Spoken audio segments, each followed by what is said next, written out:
Hi, I'm Tony Williams, and this is Brooklyn Savvy.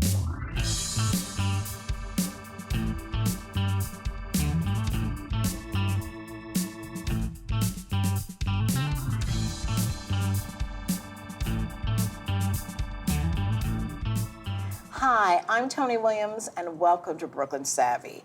So we're going to be talking to some guests that I've been wanting to talk to for quite some time because this is a subject that I've actually grappled with. I am African American, my husband is from the islands, and the culture clashing that sometimes goes on because of a difference in culture is something I've really wanted to explore at a deeper level. So on today's episode of Brooklyn Savvy, we're going to be looking at the Caribbean American culture, African American culture, where we really complement each other, and then where there's room to grow. But before I dive into that, I need to introduce our guests. We have Tyesha Maddox. Now, you are an assistant professor of African and African American Studies at Fordham. Doesn't she look too young for all of that? Yes. She is. Fabulous. And then we have one of our regulars, but she is an expert on this topic, Dr. Maria De Longoria. She is a professor of social and behavioral sciences at Medgar, and you're also the interim director of the Caribbean Research Center. And we have Ken Irish Bramble. Now, you are an associate professor of political science at Medgar Evers College. So we got a lot of intellectual heft on this panel. So why don't we start with how many Caribbean Americans do we have, say, living in New York City? Where are they from, and how long have you all migrated? I guess I'll start with you, Tyesha. Okay, so I would say in the United States overall, the last figures that we have are, there are about 4.5 million Caribbean immigrants living in the United States. And how many black people do we have? Is it 27 million? I don't know what that number is. Maybe. Well, okay. Well, we'll get back to you on that.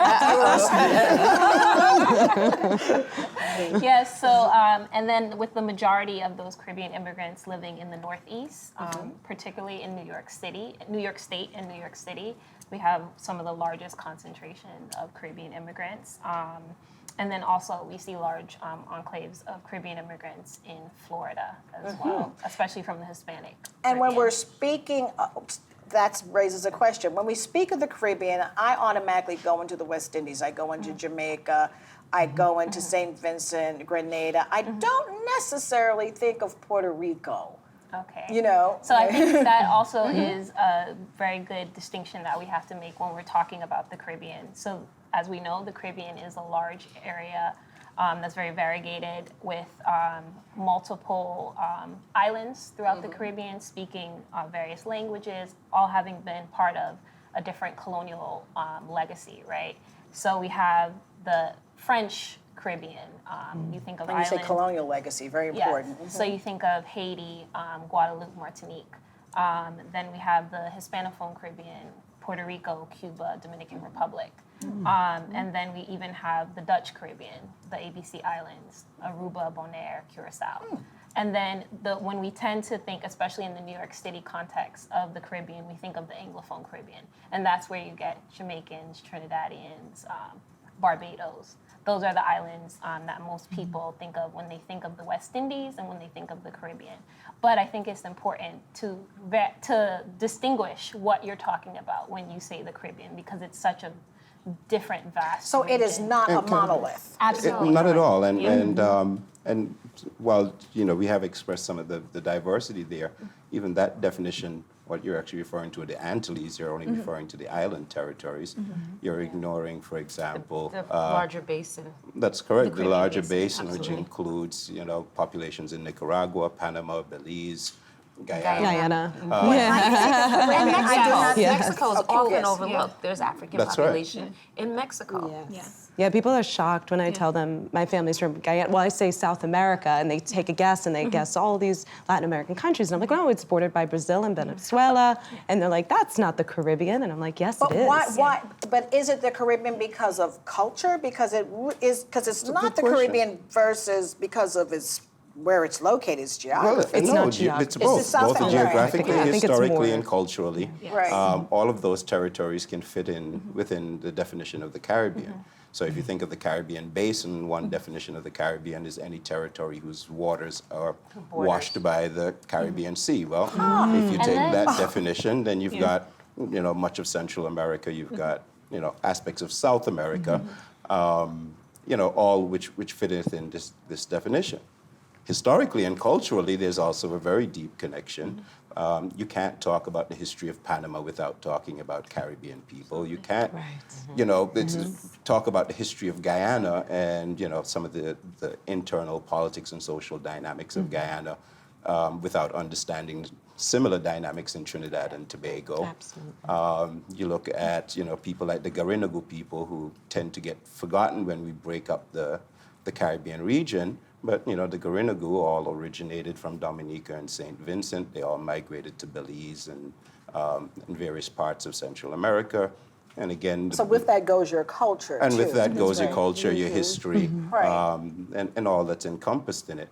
So, one of the issues I think we have, and this is both externally looking at the Caribbean region and even internally, is how do we define ourselves?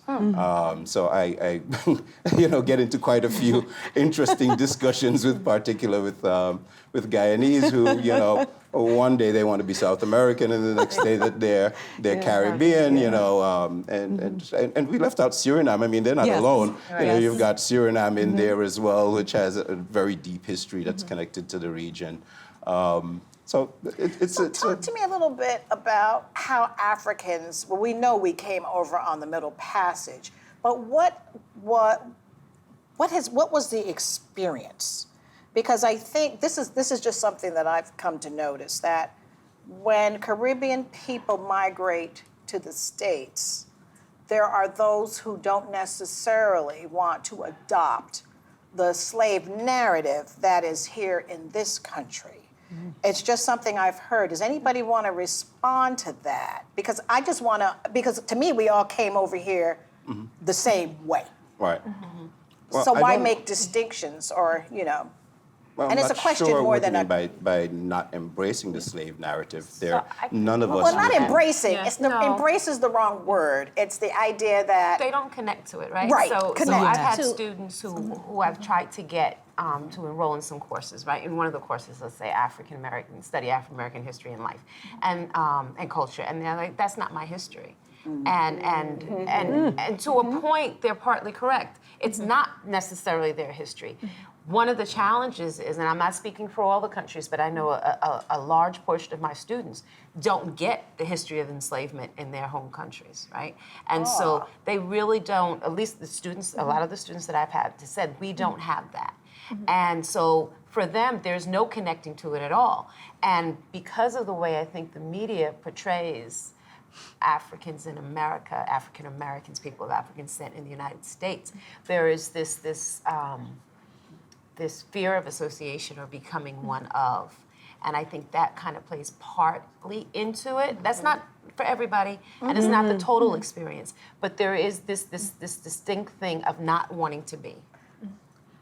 I would push back against that and say that I don't think Caribbean immigrants are not connected to the history of slavery. I think it's very prevalent in the Caribbean. I mean, even when you think of August 1st, Emancipation Day in the Caribbean, it's a national celebration. holiday. It's a national holiday. I A wasn't saying celebration. it's history of, I'm saying that they don't connect to a history of enslavement. They don't connect to the African American story in the United States And I think history of enslavement.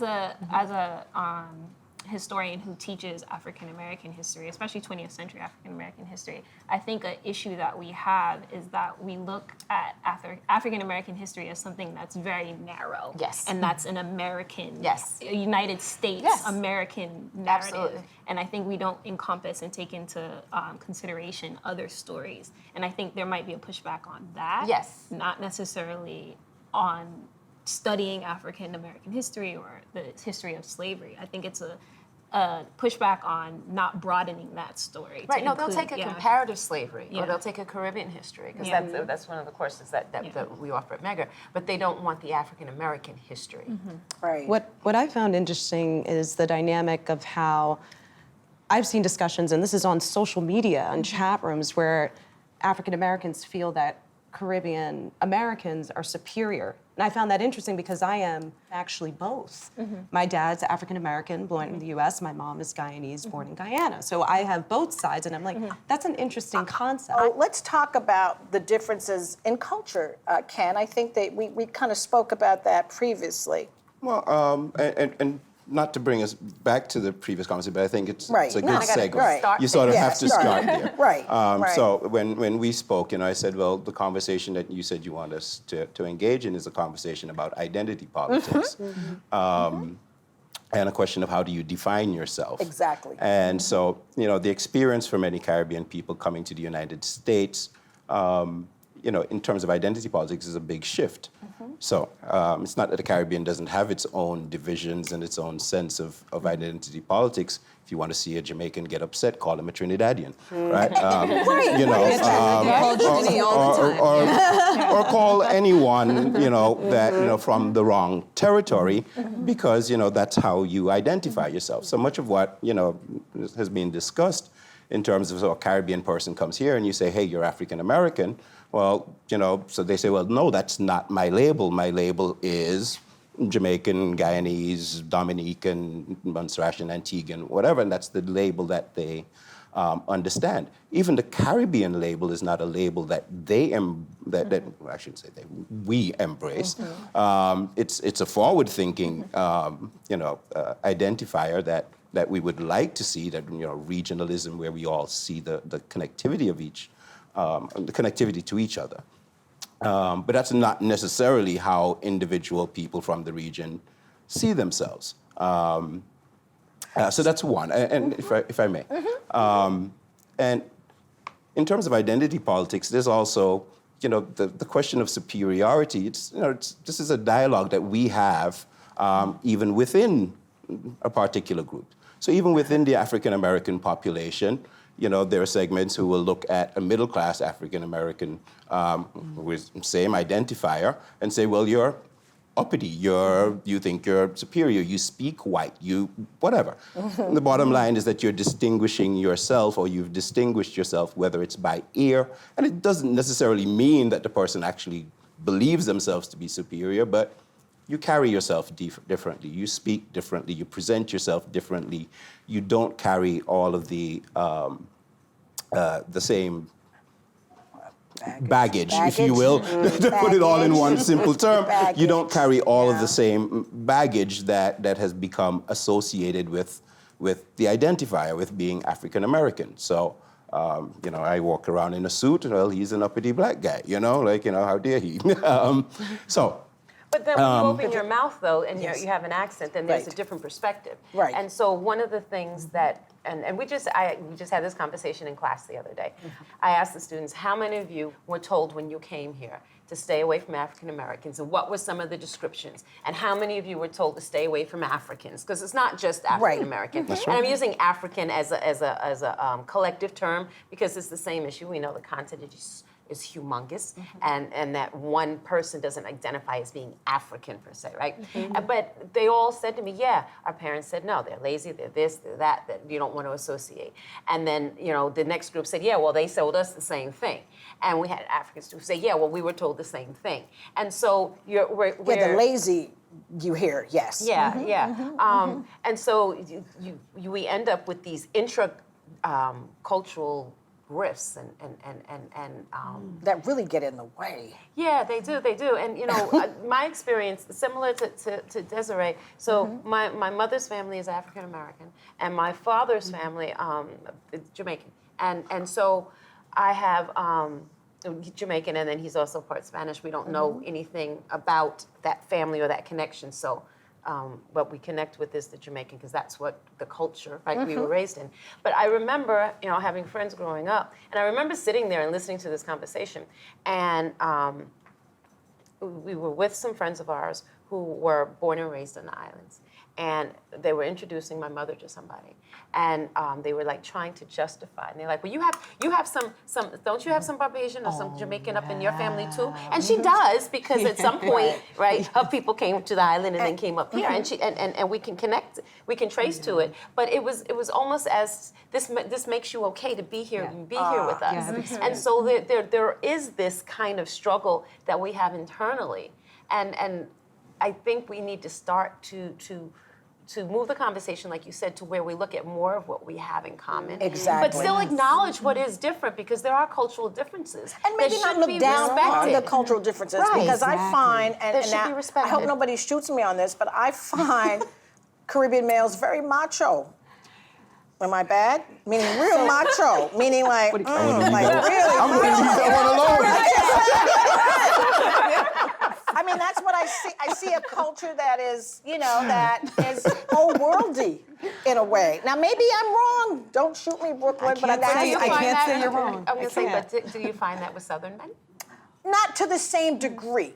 Not to the same degree. There's more of an iron fist when it comes from the West Indian side, and the Southern culture was just a little different. And it's probably because I grew up with it.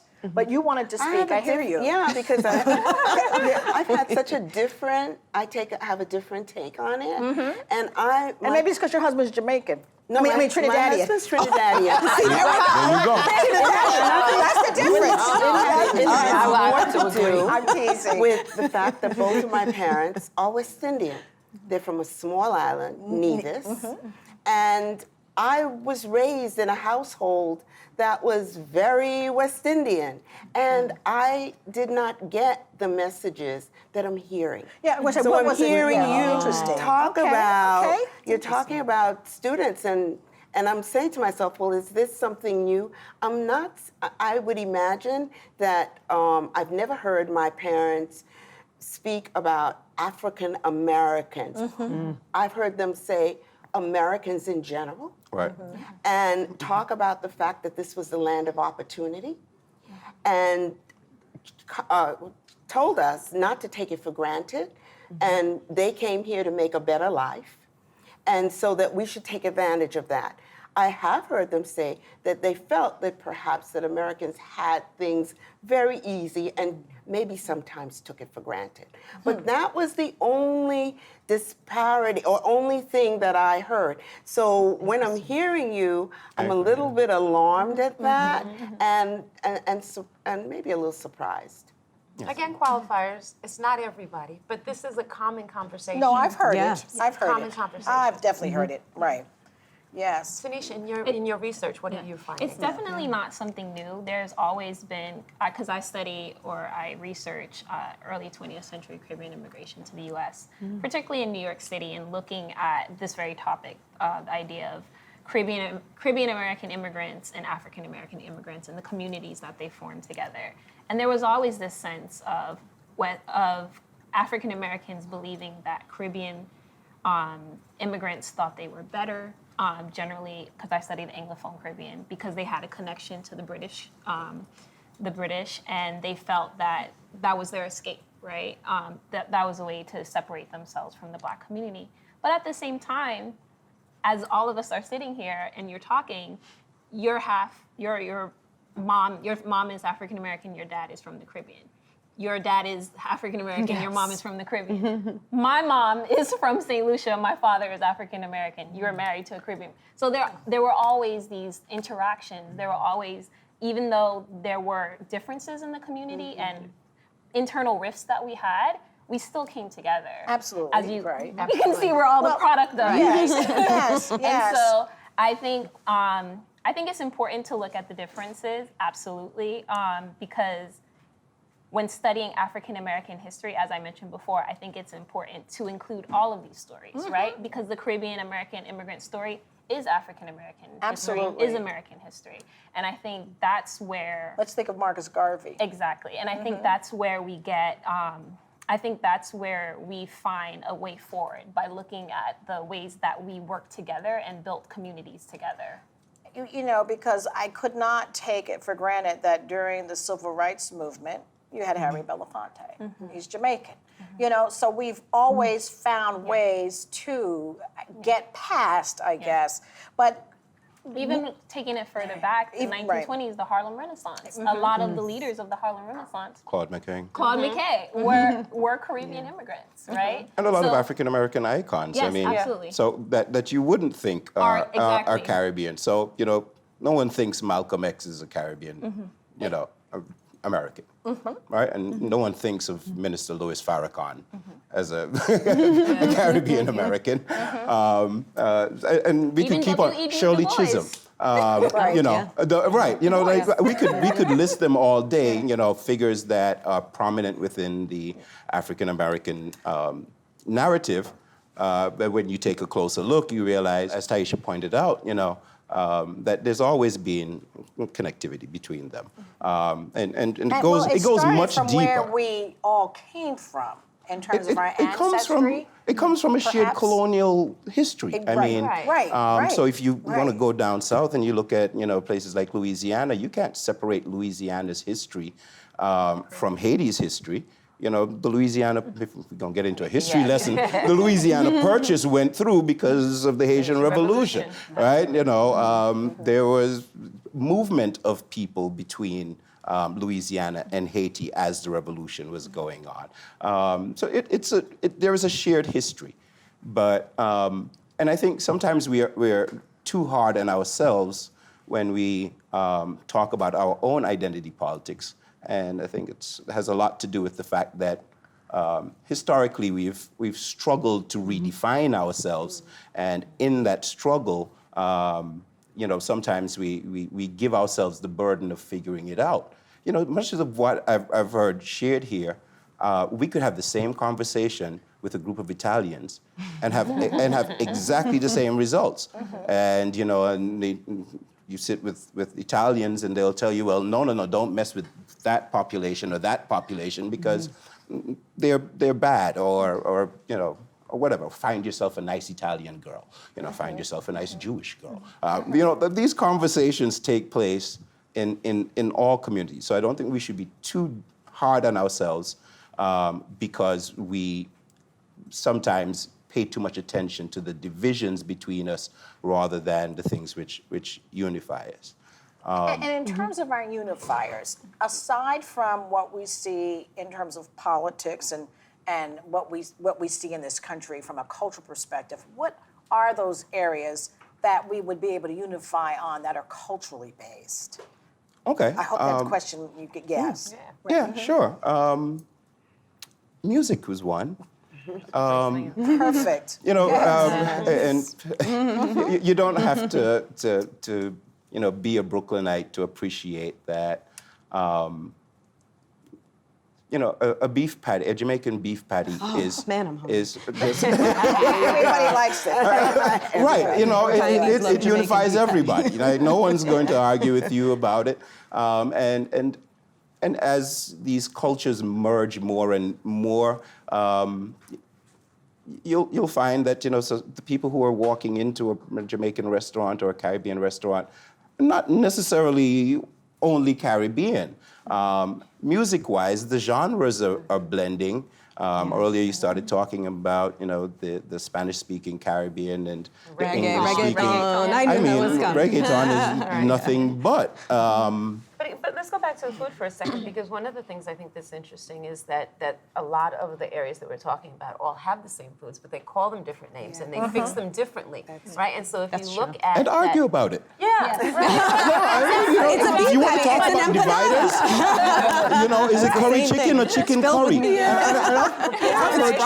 Right, is it real? or is And they'll argue is about it spinach or is it Is it callaloo? Right, You know, so we're eating the same things, Yes. right? It's just prepared based on our regional, our location at the time when we were in that state of mind. Exactly. Or in that process of doing the cooking. You know, and my not coming from New York City, it wasn't as though I saw the kind of ethnic diversity that you see here in New York City. You know, the idea that we have enclaves. Do you think that that sort of perpetuate some of these issues that you, in fact, were talking about, Maria, in terms of people having certain ideas around what the other is like? So I'm not sure if the enclaves are the ones perpetuating the idea, because the folks I'm talking to, they're getting this before they get here. All right, and so I can give you this great example. And this was years ago, maybe 10, 15 years ago. And we were doing a class, and we were talking about these intercultural dialogues that need to be going on. And I had two students, well, it was one student in particular, and she identified as African American, right? African in America. But her family was all from Trinidad. And she said, she talked about all the warnings that she got, and how she would get and she was born here, but she still gets those warnings. And she said she would get into arguments with her family, because she would say, my brother and I are African American. She's like, we are American citizens, we're African descent, we were born here. Yes, we have a Trinidadian culture in the house, but they're like, no, you're Trinidadian, you're Trini. They're like, that's my culture, but that's not how I'm identifying. I'm growing up in America. I have been Americanized. Everything that I see and I do, I'm doing it in American society. So we are African American. And she said that's a running battle, because her family, her extended family, would not accept that was their perspective. I was going to say, I think that's also important to point out the differences between Caribbean immigrants who are just arriving, like new First generation and second versus generation. the second That's and right. third generation. Right. I think there are Interesting. also differences even between that mindset of what you were saying. Right. A second generation Caribbean immigrant might completely embrace the African American identity because they were born here. They understand the culture more than someone who has just arrived, right? Especially as someone who comes as a fully formed adult who already has their culture. That's right. Fully formed Yes. makes a big difference. Yeah. And I guess that's where we're going to leave it. Take the best from both worlds. So thank you, Dr. Irish Bramble, Dr. D. Longoria, and Dr. Maddox, for informing this conversation. And, Thank you you for know, having us. the idea that having these kinds of dialogues, Brooklyn Savvy strives to bring people together. So thank you for participating in this. And we'll see you next time on Brooklyn Savvy.